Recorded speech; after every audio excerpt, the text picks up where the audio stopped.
Безеу қандай жағдайда шығады? Безеуді үй жағдайына қалай кетіреміз? Безеуге қарсы маскалар. Сәлем достар, бүгін сіздермен безеуді кетіру жолдарымен маска түрлерімен бөлісетін боламын. Және пайдалы ақпараттар айтатын боламын. Видеоны соңына дейін қарап, менімен бірге болыңыздар. Безеу кең тараған тері ауруларының бірі.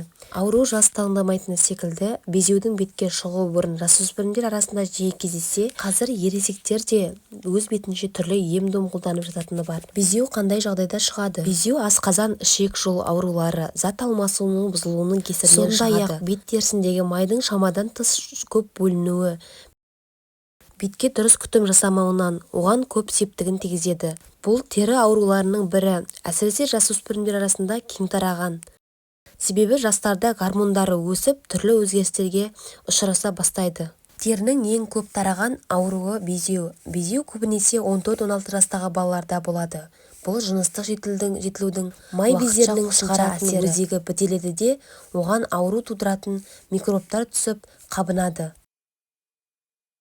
Айналасындағы тері тығыздалып, қызарады да, кішкентай түйнек пайда болады. Ол жиі іріңдейді. Олар уақытша пайда болады, бірақ терінің көп бөлігіне жайылып, ауруы мүмкін. Безеуді сығуға болмайды. Бетті, кеудені, арқаның жоғарғы бөлігін зақымдайды.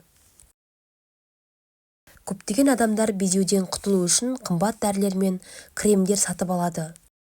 Негізі безеуді үй жағдайында безеуге қарсы маска жасау арқылы емдеуге болады. Үй жағдайында безеуге қарсы маска жасау сіздің қаржыңызды үнемдейді. Үй жағдайында безеуге қарсы мынадай маскаларды жасауға болады. 1 шай қасықтан түймедақ гүлін, жалбыздың жапырағын және көк шайды алыңыз. Қоспаға 1 стакан қайнаған су құйып, суытып қойыңыз. Осы тұнбаны безеу шыққан теріні таңертең және кешке сүртіп тұруы тиіс. Тұнбаны тоңазытқышқа сақтау керек. Түймедақ гүлі барлық жерде аптекаларда сатылады. Жалбыздың жапырағын іздесеңіз, аптекаларда құрғақ түрі сатылады, немесе супермаркеттерден жаңа түрін таба аласыз. Безеуді кетіру үшін кәдімгі тіс пастасын да қолдануға болады. Тіс пастасы міндетті түрде ақ болуы керек, түрлі түсті болмаған дұрыс. Дәрілік өсімдіктер қоспасынан болса тіпті жақсы. Түнде әрбір безеуге тіс пастасын жағыңыз. Таңертең безеулер кеуіп кетеді. Үй жағдайында жасауға болатын тағы бір масканың түрі ол кір сабынмен емдейтін маска. Кішкентай кір сабынды үккіштен өткізіп, үстінен аздаған жылы су құямыз. Оны жақсылап көпірсітеміз. Дайын болғанда оған 1 шай қасық тұз қосып, тағы да араластырамыз.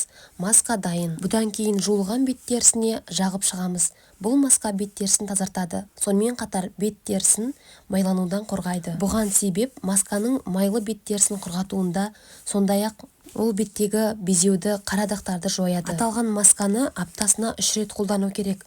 Масканы 1 ай бойы қолдану маңызды. Сонда 2-ші аптада масканың нәтижесін көре аласыз. Достар, менің бүгінгі ақпараттарым пайдалы болса, каналыма тіркеліп, лайк қалдыруды ұмытпаңыз.